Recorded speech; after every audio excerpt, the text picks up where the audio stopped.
வணக்கம்.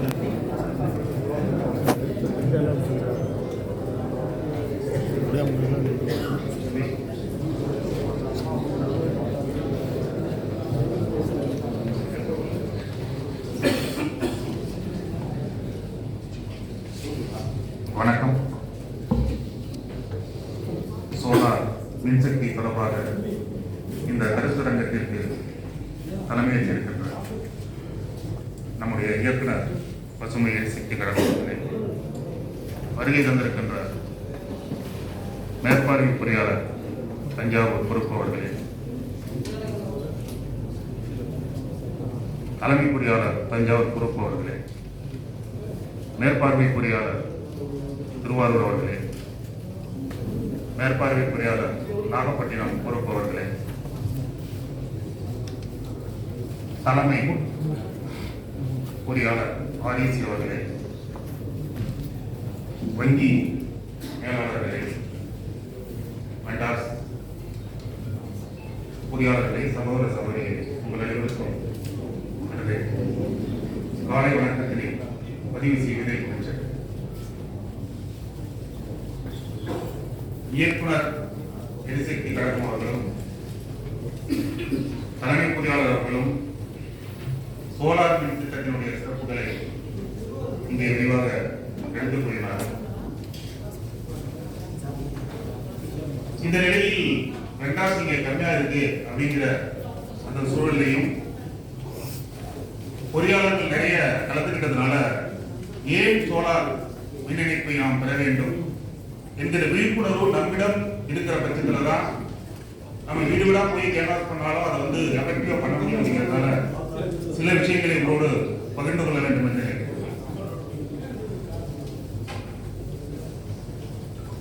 இந்த சோலார் மின் திட்டத்தோட நமக்கு 2 மிஷன் இருக்கு. நம்முடைய வெப்சைட்ல நீங்க பாத்தீங்கன்னாலே தெரியும்.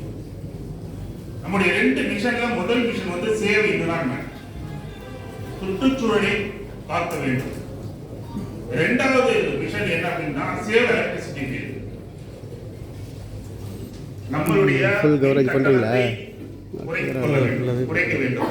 இந்த 2 மிஷன் தான் இந்த சோலார் மின் திட்டத்தினுடைய நம்முடைய மின் வாரியத்தினுடைய அடிப்படையான ஒரு நோக்கமாக இருக்கு, குறிக்கோளாக இருக்கு.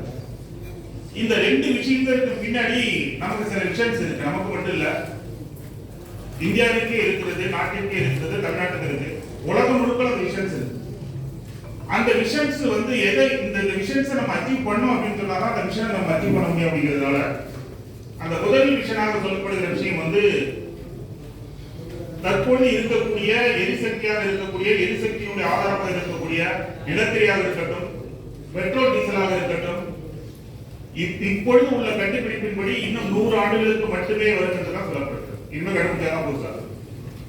இப்போ எரிசக்தியோட பிரதானமாக இருக்கக்கூடிய இந்த எரிபொருட்கள்லாம் கொஞ்சம் கொஞ்சமாக தீர்ந்து வருகின்ற ஒரு சூழல்ல பெரும்பாலும் மின்சார உற்பத்தி என்பதும் இது மாதிரி நிலக்கரி வச்சு பெட்ரோல் வச்சு இந்த மாதிரியான அழியக்கூடிய அந்த சக்திகளை வைத்து நம்ம ஆதாரமா நம்ம மின்சார உற்பத்தி செஞ்சுட்டு இருக்கிறதுனால, ஆனால் எல்லா எரிசக்தியுடைய மின்சக்தி தான் எதிர்காலத்தில் அது மட்டுமே தான் நிலைத்தில் இருக்கும், மற்றெல்லாம் அழிந்து போகக்கூடும். அப்படிங்கிற சுச்சுவேஷன்ல நாம் தொடர்ந்து மின்சாரத்தை உற்பத்தி பண்ணணும், தொடர்ந்து மக்களுக்கான எரிசக்தி இன்னும் பல ஆயிரம் ஆண்டுகளுக்கு கிடைக்கணும். அப்படின்னா அதற்கு ஒரே ஆயுதம் அப்படிங்கிறது என்னன்னா, நம்ம மரபு சார்ந்த எரிசக்தியிலிருந்து மரபு சாரா எரிசக்தியாக கிரீன் எனர்ஜி என்று சொல்லக்கூடிய பசுமை எரிசக்திக்கு நம்ம உலகம் மாறுறதுதான்.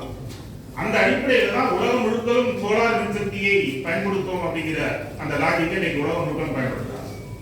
ஒரு கட்டத்தில் மின்சாரத்தை பயன்படுத்துங்கள் அப்படின்னு சொன்ன வளர்ந்த நாடுகள் எல்லாம் இன்றைக்கு அவங்களும் save electricity, go to green energy அப்படின்னு விளம்பரப்படுத்தக்கூடிய லெவலுக்கு இன்னைக்கு வந்துருச்சு அப்படின்னு சொன்னா அதற்கு காரணம் ஏற்கனவே இருக்கக்கூடிய புதுப்பிக்க முடியாத எரிசக்திகள் எல்லாம் அழிந்து கொண்டிருக்கின்றன. அப்போ அழியாத எரிசக்தியான பசுமை எரிசக்தியான காற்றாலையோ சோலார் மின்சக்தியோ பெருகிற பட்சத்தில் மட்டும்தான் எதிர்காலத்தில் இந்த பூமியில் எரிசக்தியை கொடுக்க முடியும். அப்படிங்கிறதா அதுக்கான நிலையான ஒரு விஷயம். அடுத்த விஷயம் ஏன் இதுக்கு வந்து போகுது, இந்த உலகம் முழுக்க போகுது அப்படின்னு சொன்னா பருவநிலை மாறுபாடு, கிளைமேட் சேஞ்ச் என்று சொல்லக்கூடிய விஷயம். இன்னைக்கு உலகம் முழுக்களும் அச்சுறுத்தி இருக்கிற விஷயம் என்னன்னா, சார் கூட அதை போயிட்டு காமிச்சார். இன்னைக்கு உலகம் முழுக்களும் அச்சுறுத்தி கொண்டிருக்கிற விஷயம் என்ன அப்படின்னு சொன்னா கிளைமேட் சேஞ்ச். இந்த பருவநிலை மாறுபாடுகள், இந்த பருவநிலை மாறுபாட்டால் வரக்கூடிய பேரிடர்கள், சுனாமி ஆரம்பிச்சு பெரும் மழை, பெரும் வறட்சி, இது மாதிரி எல்லா பேரிடர்களுக்கும் காரணமாக இருப்பது என்ன அப்படின்னு சொன்னா பூமியில் அளவுக்கு அதிகமாகிவிட்ட கார்பன் டை ஆக்சைடு, அதாவது பசுமை இல்ல வாயுக்கள் அப்படின்னு சொல்லக்கூடிய கார்பன் டை ஆக்சைடு நீக்கிறது. இவை அதிகமாக இந்த பூமியில வந்து அடர்த்தியானதற்கு நிறைய காரணங்கள் இருந்தாலும் அதுல 60% காரணம் யார் இருக்கிறோம் அப்படின்னு சொன்னோம்னா மின்சார உற்பத்தியும் அதனுடைய பயன்பாடு இருக்கு. நம்ம அனல்மின் நிலையங்கள்ல கரியை எரிக்கிறதுனால அதே வெளிவருகிற கார்பன் டை ஆக்சைடு, நம்ம கேஸ் பிளான்ட்ல நம்ம கேஸை பயன்படுத்தி எரிக்கிறதுனால அதிலிருந்து வெளியே வருகிற மீத்தேன், நம்ம அவங்க கேட்கலாமா ப்ளீஸ், அதிலிருந்து வெளியே வருகின்ற மீத்தேன், இப்படி நிறைய கார்பன் டை ஆக்சைடை இந்த பூமியில் கலக்க விட்டதற்கு 60% காரணம் நாம இருக்கிறோம். மின்சார பயன்பாடும் அது காரணமாக இருக்கு. அதனால நம்ம சேவ் எனர்ஜின்னு அந்த பக்கம் கொண்டு போறோம். ஸோ இதுல இருந்து நம்ம வெளியில வரணும் அப்படின்னு சொன்னோம்னா மின்சாரம் பயன்படுத்தாமல் ஒரு நொடி கூட இருக்க முடியாது அப்படிங்கிற சிச்சுவேஷன்ல மாற்று வழியில் மின்சாரத்தை தயாரித்தால் மட்டுமே இந்த சமூகத்தை பருவநிலை மாறுபாட்டிலிருந்து தடுக்க முடியும், அதிலிருந்து வெளியே வர முடியும். 14 டிகிரி செல்சியஸ் பூமி இருக்கு அப்படின்னு சொன்னா இன்னும் 1 டிகிரியோ 2 டிகிரி செல்சியஸ் அதிகமாக போனா கடற்கரை நகரங்கள்லாம் மூழ்கக்கூடிய அபாயம் இருக்கு அப்படின்லாம் உலகம் வந்து செய்தி. அதனால வந்து உங்களுக்கு தெரியும், நிறைய பார்த்துருக்கோம், கடலுக்கு கீழே எல்லாம் வந்து மீட்டிங் போறதெல்லாம் பார்த்துட்டு இருக்கோம். ஸோ இந்த பசுமை, இந்த கிரீன் எனர்ஜி அப்படிங்கிறது, அதனாலதான் வந்து நம்ம மின்சார வாரியமே அதுக்கு தனி கழகத்தை வந்து துவக்கப்பட்டிருக்கு. கிரீன் எனர்ஜி கார்பரேஷன் லிமிடெட் தனி கழகமே 5 கழகத்தில் அது ஒரு தனி கழகமாக இருப்பதற்கு காரணம், அதுக்கு நம்முடைய இயற்கை தனியாக இருக்கிறது காரணம் எல்லாமே அதுக்கு எவ்வளவு வேல்யூ, எவ்வளவு முக்கியத்துவம் கொடுக்கப்பட்டிருக்கிறது என்பதற்கு நம்ம புரிஞ்சுக்கணும் அப்படிங்கிறது தான். அப்போ அந்த 2வது விஷயமாகி அந்த பருவநிலை மாறுபாட்டை தடுக்கணும் அப்படிங்கிறது 2வது விஷயம். 3வது விஷயம் என்ன அப்படின்னா கரண்ட் கொட்டா மட்டும் ஷாக் அடிக்காது சார், கரண்ட் பில்ல கேட்டாலே ஷாக் அடிக்குது அப்படின்னு மக்கள் சொல்லிட்டு இருக்காங்க. ஸோ அவர்களே அந்த கரண்ட் பில்லில் இருந்து நம்ம வந்து குறைவாக மின் கட்டணத்தை செலுத்த அவங்களுக்கு கோரணும். அதை தாண்டி அவர்கள் குறைவாக மின் கட்டணத்தை செலுத்தா நமக்கு வாரியத்துக்கு வருமானம் போயிடாதா அப்படிங்கிறது இல்லை. ஏன்னா நமக்கு எல்லாருக்குமே தெரியும், வாரியம் லாப நோக்கில லாபத்தோடு ஒவ்வொரு யூனிட்டையும் விற்பதில்லை. ஒவ்வொரு யூனிட்டையும் விற்பதற்கும் ஒவ்வொரு யூனிட் நமக்கு ஆகிற செலவுக்கு இடையே இன்னும் வேறுபாடு இருக்கு. எத்தனை டாரிஃப் ரிலீஸ் பண்ணாலும் அதுக்கிடையே சப்சிடியில் ஆரம்பிச்சு நிறைய இன்னுமே நம்ம டாரிஃப்ல வந்து கேப் இருக்கு. ஸோ இதை நிறைய நம்முடைய அரசு வந்து மானியமாக நம்ம ஈடுகட்டாலும் முழுமையாக ஈடுகட்ட முடியல அப்படிங்கிறதால இன்றைக்கும் நாம் விற்கக்கூடிய ஒவ்வொரு யூனிட்டுக்கும் பின்னாடி ஒரு நஷ்டம் ஏதேனும் ஒரு 40 பைசாவோ 80 பைசாவோ நஷ்டம் இருக்கு. அப்போ இந்த நஷ்டத்திலிருந்து வாரியம் மீளணும், நமக்கு கொடுக்கிற சப்சிடியில இருந்து அரசு மீளணும், அதே நேரத்தில் நுகர்வோர் வந்து குறைவான மின்கட்டணம் கட்டணும் அப்படின்னா இந்த விஷயம் நாம் செயல்படுத்தணும் அப்படின்னா சோலாருக்கு தான் போயாகணும் அப்படிங்கிற சிச்சுவேஷன் தான் இருக்கும். அப்போ இந்த மிஷன் 2 நம்ம அச்சீவ் பண்ணது அப்படின்னு சொன்னா நுகர்வோருக்கு மின்சார கட்டணம் குறையணும், வாரியத்துக்கு நஷ்டம் குறையணும், அரசுக்கு நஷ்டம் குறையணும், பருவநிலை மாறுபாட்டை தடுக்கணும். 100 ஆண்டுகள் இல்ல 1000 ஆண்டுகள் ஆனாலும் தொடர்ந்து மின்சக்தி எரிசக்தி என்பது கிடைக்கணும் பொதுமக்களுக்கு அப்படின்னு சொன்னா அதற்கு சோலார் மின்சக்திக்கு போறணும். ஏன்னா நம்முடைய 2 மிஷன், ஒன்று சேவ் என்விரான்மென்ட், இன்னொன்று சேவ் எலக்ட்ரிசிட்டி. சோ இந்த மிஷன்ல இருந்து இந்த மிஷனுக்கு போறதுக்கான இந்த ஆயத்தம் தான் இந்த சோலார் அப்படிங்கிற இந்த மின் திட்டம். ரொம்ப உண்மையிலேயே ஒரு அற்புதமான திட்டம் அப்படின்னு தான் சொல்லணும். ஏன் சோலாருக்கு போகணும் அப்படின்னு சொன்னோம்னா இன்னைக்கு 15 மில்லியன் பீப்புள் வந்து எனர்ஜி பாவர்ட்டில இருக்கா சொல்லப்படுது உலகம். நாம 1990லயே தமிழ்நாடு மின்சார வாரியம் 100% கிராமத்துக்கு வந்து மின்சாரம் கொடுத்தாரு. இண்டிவிஜுவல் வேணா அவங்க விருப்பம் வாங்காம இருக்கலாம். 1990லயே நம்ம வந்து ஃபர்ஸ்ட் ஸ்டேட்டா அச்சீவ் பண்ணோம் இந்தியாவிலே. ஆனா இன்னும் உலகத்துல இன்னும் நிறைய கிராமங்கள்ல, ஏன் இந்தியாவில் கூட இன்னும் மலை கிராமங்கள்ல இன்னும் மின்சாரம் போக முடியாத கிராமங்களா இருக்கு இதுவரைக்கும். அதனால 15 மில்லியன் பீப்புள் வந்து இன்னும் எனர்ஜி பாவர்ட்டில இருக்கு அப்படிங்கிறாங்க. சோ இவங்களை மீட்கணும் அப்படின்னா இனிமே புதுசாதான் வந்து உங்களுக்கு தெரியும், 1 மெகாவாட் மின்சாரத்தை உற்பத்தி பண்ணா கிட்டத்தட்ட 5 கோடியிலிருந்து 6 கோடி ரூபாய் நம்ம வந்து இன்ஸ்டலேஷன் வந்து அமௌண்ட் செலவு பண்ணுவோம். அந்த மாதிரி சூழல ரொம்ப எளிதாக வந்து இதை வந்து கேட்டர் பண்றது, ஃபியூச்சர்ல கேட்டர் பண்றது அப்படின்னு சொன்னா அது சோலார் மட்டும்தான் அதை கேட்டர் பண்ணோம் அப்படிங்கிற நிலையில சார் ரொம்ப அருமையா சொன்னாரு. 1 மீட்டர் ஸ்கொயர்ல முன்னாடியெல்லாம் சோலார் அப்படிங்கிறது கஷ்டமான ஒரு விஷயமா இருந்தது. ஏன் அப்படின்னு சொன்னா அந்த பிளேட்ஸ் எல்லாம் நம்ம ஃபாரின்ல இருந்து வந்து இம்போர்ட் பண்ணிட்டு இருந்தோம். ஆனா இன்றைக்கு இந்தியாவிலேயே அந்த சோலார் பிளேட் எல்லாம் வந்து தயாரித்து கொண்டிருப்பதனால் இன்றைக்கு அதோட விலையெல்லாம் குறைஞ்சிட்டாலும் ரொம்ப ஈஸியா இப்பெல்லாம் ப்ரொமோட் பண்ண முடியாது. அதனால அந்த ப்ரொமோஷனுக்கு வெண்டாரோட சேர்ந்து நம்முடைய அதிகாரிகளும் கோஆபரேட் பண்ணி அந்த விஷயங்களை எடுத்து அவங்ககிட்ட சொல்லணும். நீங்க வந்து வாங்க சோலாருக்கு வாங்க சொல்றதை தாண்டி சோலாருக்கு பின்னாடி உங்களுக்கு எவ்வளவு நன்மைகள் இருக்கு, இந்த நாட்டுக்கு என்ன மாதிரியான கான்ட்ரிபியூஷன் நீங்க கொடுக்குறீங்க அப்படிங்கிற லெவலில் அவங்ககிட்ட சொல்கிற பொழுதுதான் அதை வந்து அவங்க ஏற்றுக்கொள்ளுற மனப்போக்கத்தை வருவாங்க. ஒரு மீட்டர் ஸ்கொயர்ல 4 to 7 யூனிட் மின்சாரம் தயாரிக்க முடியும். 1 கிலோவாட் வந்து சோலார் பேனல் அமைக்கிறதுக்கு 12 ஸ்கொயர் மீட்டர் இருந்தா போதும் அப்படிங்கிறது தான் அந்த கணக்கு. அதை தாண்டி ஒருத்தர் 1 யூனிட் மின்சாரத்தை அவர் வந்து தயாரிக்கிறார் அப்படின்னு சொன்னா நமக்கு 1.5 யூனிட் மின்சாரத்தை நமக்கு மிச்சப்படுத்தி கொடுக்குறாரு அர்த்தம். ஏன்னா 1 யூனிட் மின்சாரத்தை அவர் கொடுக்கறதுக்கு நம்ம எங்கேயோ வந்து 300 கிலோமீட்டர் அந்த பக்கம் 350 கிலோமீட்டர் அந்த பக்கம் 1.5 யூனிட் மின்சாரத்தை தயாரிக்கிறோம். 1/2 யூனிட் மின்சாரம் நமக்கு லாஸ்ல போகுது. அப்போ 1 யூனிட் மின்சாரத்தை ஒரு கன்சூமர் வந்து அவர் பயன்படுத்திட்டாருன்னா முதல்ல நமக்கு லாஸை குறைக்கிறாரு. 50 பைசா 40 பைசா லாஸை குறைக்கிறாரு. கவர்மெண்ட் கொடுக்குற சப்சிடியை கொடுக்குறாரு. அதை தாண்டி நமக்கு லாஸ்ன்னு ஒரு 0.5 யூனிட் வந்து நம்ம குறைக்கிறாரு.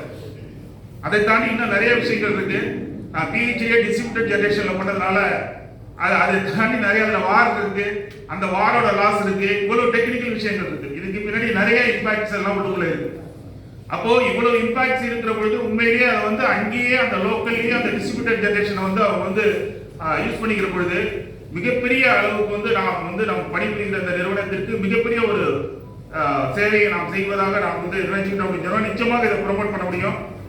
அது மட்டும் இல்லாம அவங்க 1 யூனிட் மின்சாரத்தை அவங்களே தயாரிக்கிறதுனால 0.7 கிலோகிராம் ஆஃப் கோல் நிலக்கரி 0.7 கிலோகிராம் எரிக்கிறது குறையுது. அல்லனா 0.4 kg ஆஃப் பெட்ரோல் எரிக்கிறது குறையுது. அப்போ இந்த நிலக்கரியை நம்ம பெரும்பாலும் எங்க வாங்குறோம்னா வெளிநாட்டுல இருந்து வாங்குறோம், அந்நிய செலவாணியை கொடுத்து வாங்குறோம். அந்நிய செலவாணியை மிச்சப்படுத்துறது இல்லாம அந்த 0.7 கிலோகிராம் அந்த 1 யூனிட்டுக்கு எரிக்கிறது எந்த வெளில வர கார்பன் டை ஆக்சைடு மிச்சப்படுத்துறோம். எல்லாமே ஒண்ணுக்குள்ள ஒண்ணு பிணைந்து இருக்கக்கூடிய ஒரு விஷயம் அப்படிங்கிறதால அவ்வளவு விஷயங்கள் அதுக்குள்ள இருக்கு. இன்னைக்கு வந்து இந்தியாவில் இருக்கக்கூடிய சோலார் வாய்ப்புகளை பயன்படுத்துறோம்னா ஒரு ஆய்வு என்ன சொல்றதுன்னா 500 trillion unit, 10 to the power of 4 அவ்வளவு மின்சாரத்தை இந்தியாவில் தயார் செய்ய முடியும் சோலார் மூலமாக மட்டுமே. இது இந்தியாவுடைய மொத்த டிமாண்ட், மொத்த எலக்ட்ரிசிட்டி டிமாண்டையும் அதனால ஈடுகட்ட முடியும் அப்படின்னு சொல்றாங்க. 100% நம்ம அதை அச்சீவ் பண்ணோம்னா வேறு நேரடியான எந்த ஒரு மரபு சார்ந்த எரிசக்திக்கும் நம்ம போக வேண்டியதில்லை, தெர்மல் பிளான்ட் போக வேண்டியதில்லை, கேஸ் பிளான்ட் போக வேண்டியதில்லை. ஹைட்ரலை தவிர மீதி எல்லாமே நம்ம வந்து நிச்சயமாக சோலாருக்கும் காற்றாலைக்கும் எதிர்காலத்தில் ஜியோ தெர்மல் போன்ற மற்ற விஷயங்களுக்கு நம்ம உள்ள வந்துடலாம் அப்படிங்கிறதா அதனுடைய விஷயங்கள். நண்பர்களே, இதை எப்படி அச்சீவ் பண்ண வேண்டிய நோக்கம் ரொம்ப ஒவ்வொருத்தரும் தனித்தனியா பார்க்கிற பொழுது நான் மட்டும் இதை செஞ்சா சரியா வந்துருமா நினைக்கிறோம். ஆனா நமக்கு வந்து 3.5 கோடி கன்சூமர்ஸ் கிட்டத்தட்ட இருக்காங்க. தமிழ்நாடு மின்சார வாரியத்தில் டிஎன்பிடிசிக்கு இன்றைக்கு 3.5 கோடி கன்சூமர்ஸ் இருக்காங்க. அதுல கிட்டத்தட்ட 2 கோடிக்கு மேல டொமஸ்டிக் கன்சூமர்ஸ் இருக்காங்க. நமக்கு டார்கெட்டே வந்து இந்தியாவுக்கு 1 கோடி, நமக்கு தமிழ்நாட்டை பொறுத்த வரைக்கும் 3 லட்சம் அப்படின்னு சார் சொன்னாரு. நம்ம சம்மர்ல நம்முடைய பீக் டிமாண்ட் அப்படிங்கிறது 20,830 மெகாவாட்ஸ். சென்ற வருடம் நம்ம அதிகமா ரீச் பண்ணது 20,830 மெகாவாட், கிட்டத்தட்ட 454 மில்லியன் யூனிட் ஒரு நாளைக்கு வந்து அந்த கன்சம்ஷன் மட்டும். நேற்று நம்முடைய டிமாண்ட் அப்படிங்கிறது நேற்றைய தேதியில 17,299 மெகாவாட்ஸ். நேற்று மார்னிங் பீக் 343 மில்லியன் யூனிட் நேற்று நம்முடைய தமிழ்நாட்டோட கன்சம்ஷன். அதுல இது நம்ம வந்து இந்த சோலார் இல்லாம நம்ம கிராஸ் மீட்டரிங்ல வந்து வாங்குறோம். நிறைய வந்து பிரைவேட் வந்து சோலார் வெண்டார்ஸ் கிராஸ் மீட்டரிங் ஒரு இது இருக்கு, அது வந்து அவங்க பயன்படுத்தக்கூடிய நம்ம தான். அந்த கிராஸ் மீட்டரிங்ல நேற்று வாங்கினது மட்டுமே 6,474 மெகாவாட் சோலார் மட்டுமே நேற்றைய தேதியில. அப்போ அந்த கிராஸ் மீட்டரிங்கை தாண்டி நம்ம இதுக்குள்ள வந்து நம்ம கன்சூமர்ஸ் வந்தோம்னா இந்த 2 கோடி டொமஸ்டிக் கன்சூமர்ல 1 கோடி கன்சூமர்ஸ் நம்ம வந்து அது எவ்வளவு நாள் ஆகும்னு தெரியாது. ஆனா நம்ம 1 கோடி அந்த 2 கோடி கன்சூமர்ஸ்ல டொமஸ்டிக் கன்சூமர்ஸ்ல 1 கோடி கன்சூமர்ஸ்ல மட்டும் நம்ம வந்து இந்த சோலார் வந்து கொண்டு வந்துட்டோம், தமிழ்நாட்டிலே கொண்டு வந்துட்டோம் அப்படின்னு சொன்னோம்னா ஒவ்வொன்றும் ஆவரேஜா 2 கிலோவாட்ஸ் அவங்க சோலார் பேனல் போட்டிருக்காங்க அப்படின்னு சொன்னா மினிமம் 10 யூனிட். ஒரு கிலோவாட்ஸ்னா 4 to 5 யூனிட். அப்போ 10 கிலோவாட் 2 கிலோவாட்னா 10 யூனிட் ஒரு நாளைக்கு அவங்க வந்து உற்பத்தி பண்றாங்கன்னா 1 கோடி கன்சூமரும் சேர்த்து ஒருத்தர் 10 யூனிட்னா 100 மில்லியன் யூனிட்டை ஒரு நாளைக்கு உற்பத்தி செய்ய முடியும். ரொம்ப எளிதாக 50% டொமஸ்டிக் கன்சூமரை கொண்டு வந்துட்டோம்னா 100 பில்லியன் யூனிட் கிட்டத்தட்ட 10,000 மெகாவாட். பகல்ல மட்டும் 10,000 மெகாவாட்டை 20,000 மெகாவாட் நம்முடைய உச்சபட்சம் கோடையில அதுல 10,000 மெகாவாட்டை ரொம்ப எளிதாக ஈஸியாக பகல்ல வந்து நம்மளால கேட்டர் பண்ணிக்க முடியும். பிரைவேட் சந்தையில இருந்தோ அல்லது கிரெட்ல இருந்தோ 11 ரூபா கொடுத்து 12 ரூபா கொடுத்து பீக் ஹவர்ஸ்ல வாங்க வேண்டிய நிலை தமிழ்நாடு மின்சார வாரியம் தவிர்க்கும். இருக்கக்கூடிய லாஸ் எல்லாம் ரொம்ப சுலபமா முடிப்பதற்கான ஒரு அற்புதமான ஒரு வாய்ப்பு. இந்த 100 மில்லியன் யூனிட்ங்கிறது நேற்று நான் சொன்ன மாதிரி நேற்று 6,343ல 100 மில்லியன் யூனிட்ங்கிறது 3.5 மடங்குல ஒரு மடங்கு. நம்முடைய கன்சம்ஷன்ல சோலார் மட்டுமே 1 கோடி பேர் வந்து 2 மெகாவாட் ஆவரேஜா போட்டா 100 மில்லியன் யூனிட் 3ல ஒரு பகுதி மின்சாரத்தை வந்து சோலார் மூலமாக மட்டுமே தயாரித்து விட முடியும் அப்படிங்கிற சிச்சுவேஷன்ல வந்து இன்றைக்கு நாம் இருக்கிறோம். அதனால நிச்சயமாக அந்த கிரிட் கனெக்டட் சோலார் என்று சொல்லக்கூடிய நம்ம அந்த இதை ப்ரொமோட் பண்றதுல வித் பேட்டரி நம்ம வந்து ப்ரொமோட் பண்றது இல்ல, அதுக்கு ஏன்னா சப்சிடி இல்லைங்கிறதுனால அந்த வித்தவுட் பேட்டரி அப்படின்னு சொல்லக்கூடிய நெட் மீட்டரிங் சோலார் மின் இணைப்பை பெறுவதற்கு அதை பற்றியான விழிப்புணர்வை ஏற்படுத்துவதற்கு ஏற்கனவே திருவாரூர் சங்கத்தை பொறுத்த வரைக்கும் 3 விழிப்புணர்வு கூட்டங்கள் நடத்துறோம். வந்து தனியார் நிறுவனங்களோட சேர்ந்து, அதாவது என்ஜிஓக்களோட சேர்ந்து திருவாரூர்ல ஒரு மீட்டிங் பொதுமக்களுக்கு, திருத்திரக்குடியில ஒரு மீட்டிங், மன்னார்குடியில் ஒரு மீட்டிங், 3 மீட்டிங் ஏற்கனவே வந்து பொதுமக்களுக்கு விழிப்புணர்வு ஏற்படுத்தணும். இங்க வெண்டாஸ் கொஞ்சம் கம்மியா இருக்கிறாங்க அப்படிங்கிறது ஒரு விஷயம் தான். அதை இம்ப்ரூவ் பண்ணா தொடர்ந்து வந்து நாம் செயல்பட்டோமானால் நிச்சயமாக மின்சார வாரியம் என்ன இலக்கை நோக்கி செல்ல வேண்டும் என்று நினைக்கிறதோ அந்த இலக்கை நோக்கி நம்மால் கொண்டு செல்ல முடியும். எனவே சோலாருக்கு நாமும் செல்வோம், மற்றவரையும் செல்வதற்கான விழிப்புணர்வை அவர்களுக்கு உருவாக்குவோம். நிச்சயமாக வாரியத்தினுடைய எண்ணம் நிறைவேறும். இந்த வாய்ப்புக்கு நன்றி, வணக்கம்.